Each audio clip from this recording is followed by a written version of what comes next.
দর্শক, আমরা চলে এসেছি টাঙ্গাইল জেলার মধুপুর উপজেলায়। আমরা এখন আনারস খেতে যাব। আপনারা আনারস খেতে দেখবেন।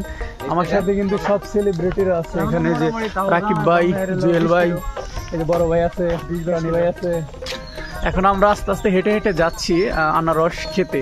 এখন সরাসরি আপনাদের বাংলাদেশের বিখ্যাত যে টাঙ্গাইল মধুপুরের আনারস বলে সবাই, সেই আনারস খেতে গিয়ে আপনাদের আনারস খেয়ে তারপর আমরা ডিটেলস দেখাবো। সম্পূর্ণ ভিডিও দেখতে থাকুন।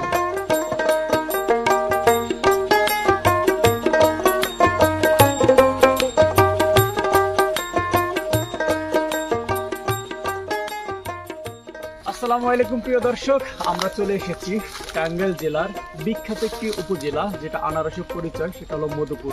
তো আমরা মধুপুরে আপনাদের দেখাবো আনারস খেতে কেমন করে আনারস ধরে। এখন তো আনারসের সিজন হচ্ছে মাত্র শুরু। এখন ছোট ছোট আনারস, সেই ছোট ছোট আনারস আপনাদের কাছাকাছি দেখাবো এবং ক্ষেতের মধ্যে আনারস কিভাবে চাষ করা হয় বা কিভাবে উৎপাদন হয় বা চাষিরা কিভাবে আনারস কাটে সেই দৃশ্যটা আমি দেখাবো।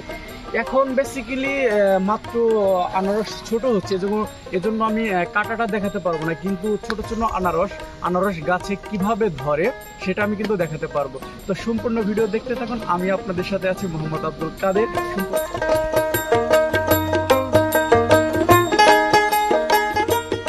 প্রিয় দর্শক, দেখুন আনারস কিভাবে চাষ করা হয়। আমি একটি আনারস খেতে চলে এসেছি। আনারস প্রথমত হচ্ছে আপনার আনারসের গাছ লাগানো হয় এরকম। তো গাছে থেকে এই যে দেখুন একদম তরতাজা আনারস, দেখতেও যেমন লোভনীয়, খেতে কিন্তু এর থেকে বেশি লোভনীয় হবে। এখন প্রত্যেকটা আনারসই হচ্ছে ছোট ছোট, এই জন্য আমি যদি আপনাদের কাছ থেকে দেখাই, দেখুন এই যে এটাও একটি আনারস।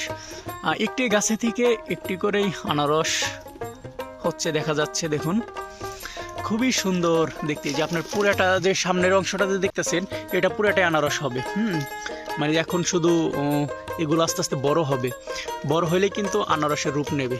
এখন এগুলো হলো ছোট আনারস একদম, দেখতে পাচ্ছেন। এখন মাত্র চাষ শুরু করেছে। আমি যদি সবগুলো দেখাই, দেখুন এই যে আনারস সবই একই সাইজের। এটা বড় হতে সময় লাগবে। আমি যখন আবার এখানে সিজন শুরু হবে আনারস, তখন আবার আসব। এখন শুধু আমি আপনাদের দেখাচ্ছি যারা শহর বাজারে থাকেন, যারা আসলে আনারস খেতে পছন্দ করেন কিন্তু জানেন না যে আনারসগুলো কিভাবে আসলে হয় বা আনারস গাছ দেখতে কেমন হয়। দেখুন এই যে এটা একটু বড় হয়েছে। ওই যে আর একটা যদি আমি একটু দেখাই আপনাদের, মানে যে এটা অলরেডি পোকায় খেয়ে ফেলছে। দেখছেন এটি একটু বড় হয়েছিল, মিষ্টি হয়েছিল, এই জন্য এটা খেয়ে ফেলছে। দেখতে পাচ্ছেন।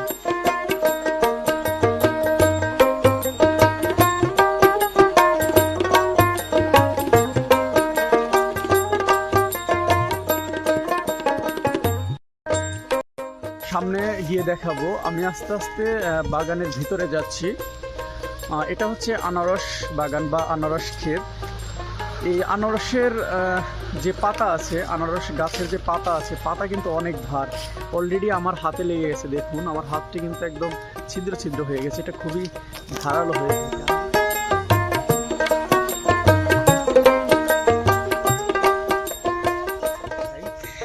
দেখুন খুবই সুন্দরভাবে ধরে আছে আনারস। আমাদের পার্শ্ববর্তী জেলা টাঙ্গাইলের বিখ্যাত সেই মধুপুরের আনারস। বাংলাদেশের মধ্যে সব থেকে এখানে বেশি চাষ করা হয় আনারসের। দেখতে পাচ্ছেন এ পাশে যদি আমি দেখাই আপনাদের, এখানে প্রচুর আনারস আছে। দেখুন টাঙ্গাইলের মানুষকে কিংবা টাঙ্গাইল জেলাকে আনারসের জন্যই চেনে। টাঙ্গাইল মধুপুরের বিখ্যাত আনারস। দেখতে পাচ্ছেন এটা হলো আনারস ক্ষেত, খুবই সুন্দর।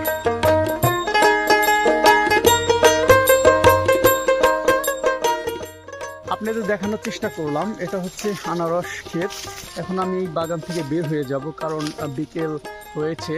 এখন এখানে থাকা হয়তো বা বেশ একটা নিরাপদ নয়। দেখতে পাচ্ছেন এখন আমি সেই আনারস ক্ষেত থেকে আমি এখন আস্তে আস্তে বের হয়ে যাব। দেখতে পাচ্ছেন প্রিয় দর্শক, খুবই সুন্দর আনারস ক্ষেত। ছোট ছোট আনারস দেখতে কিন্তু খুবই চমৎকার লাগছে। যারা ভাবছেন আনারস চাষ করবেন তারা কিন্তু করতে পারবেন। আনারস চাষ করতে তেমন মাটির প্রয়োজন নাই। দেখুন এটা একটি বাগান, এখানে দুই প্রকার ভাবে চাষ করছে। একটা হলো বাগান, তার বাগানের নিচে দিচ্ছে হচ্ছে আনারস চাষ করছে। এতে কি বোঝা যায় যে আপনারা চাইলে যে কোনো জায়গা যে কোনো মাটিতে আপনারা আনারস চাষ করতে পারবেন। দেখুন এখানে একসাথে দুটি কাজ করছে, এক হচ্ছে উপরে দিচ্ছে বাগান আর নিচে হচ্ছে আনারস চাষ করছে। এটা হলো আনারস বাগান, টাঙ্গাইল মধুপুর। ধন্যবাদ সবাইকে।